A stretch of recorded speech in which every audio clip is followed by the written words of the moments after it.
Hello students, अगर आपका भी इकोनॉमिक्स का पेपर है एमए का, फर्स्ट सेमेस्टर में हो आप और पेपर आपका है problems of Indian economy basic issue, तो आप इस पेपर को सॉल्व कर लेना। आप एक दो पेपर प्रीवियस ईयर का सॉल्व कर लोगे तो आप अपने एग्जामिनेशन में दिखने लायक हो जाओगे, क्योंकि मोस्टली एक ही मतलब जो सिलेबस है उसी से क्वेश्चन आते हैं और जो सिलेबस है उससे रिपीटेड क्वेश्चन ही रहता है। मतलब ऐसा नया क्वेश्चन कुछ तो बनता नहीं है, मतलब आंसर सेम ही रहेंगे। हो सकता है क्वेश्चन दूसरा तरह से आपको दे दे लेकिन आंसर वही रहता है।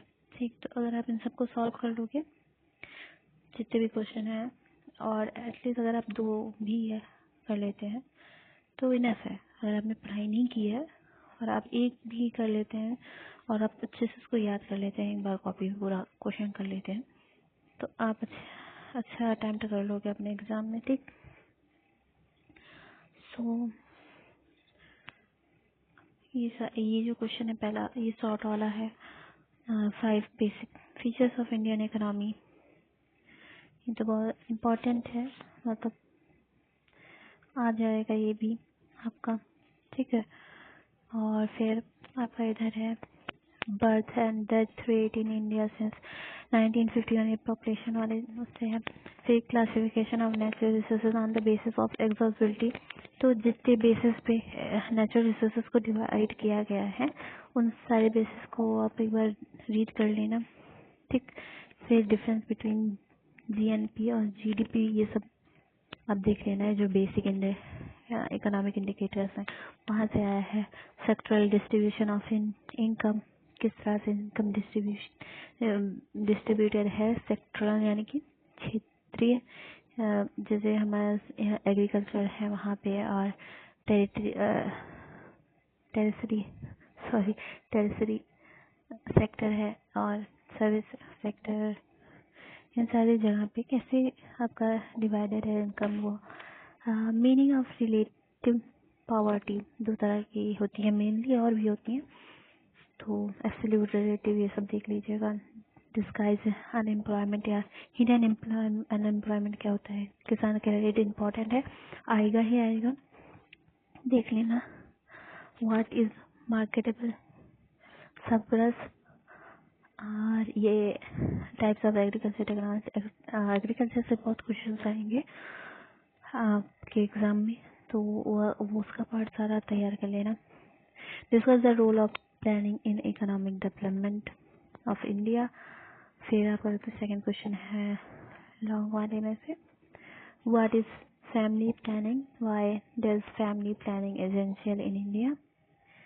फिर describe the relation between economic growth and income disparity. What do you fourth question है, what do you know about poverty line, how is poverty measured।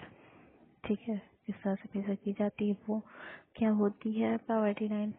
ठीक, फिर मनरेगा के बारे में है, discuss Mahatma Gandhi National Rural Employment Guarantee Act 2005। Six question है, explain the interrelationship between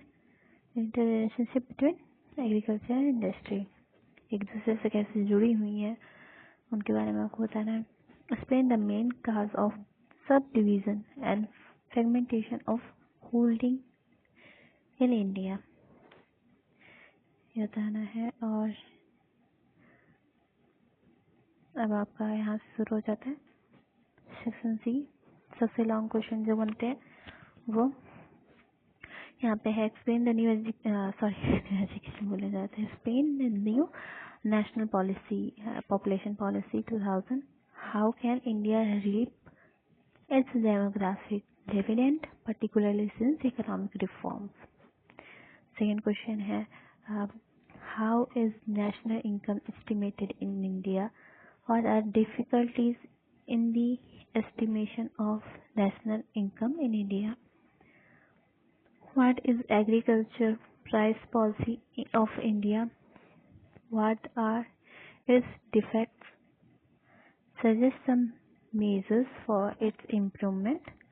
Discuss the importance of agriculture in Indian economy Is Indian economy backward?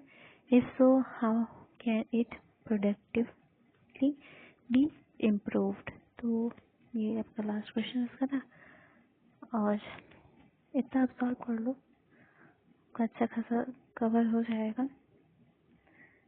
तो अब अच्छे से देख लो क्वेश्चंस, फिर से मैं दिखा देती हूँ।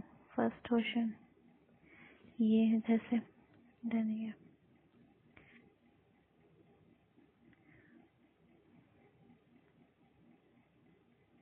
ठीक है, बाय। आई होप कि आपको अच्छा लगा होगा वीडियो। मैं और भी कुछ क्वेश्चन पेपर आपको दे दूंगी दूसरे, उसका हो सके इसका एक और पेपर हम दे दें आपको, और अगर चाहिए इसका ही एक दूसरा पेपर तो आप मुझे कमेंट कर देना।